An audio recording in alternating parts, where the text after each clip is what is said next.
سلام خانم. خسته نباشید. خیلی ممنون. بریم. بریم اینقدر تو عجله داری؟ نمیخوای بگی شوهرم منتظرمه؟ حلقتو نمیخوای نشون بدی؟ پیاده شو. سلام.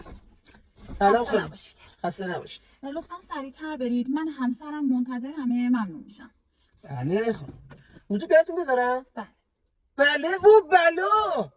بابا 10 دقیقه موزیک گوش نده. همه چی از همین موزیک شروع میشه دیگه. بیا تو ماشین من بشی تا صبح موزیک گوش بده.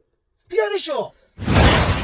سلام خانم، خسته نباشید. لطفاً سریعتر برید. من همسرم منتظرمه و هیچ موزیکی هم گوش نمیدم.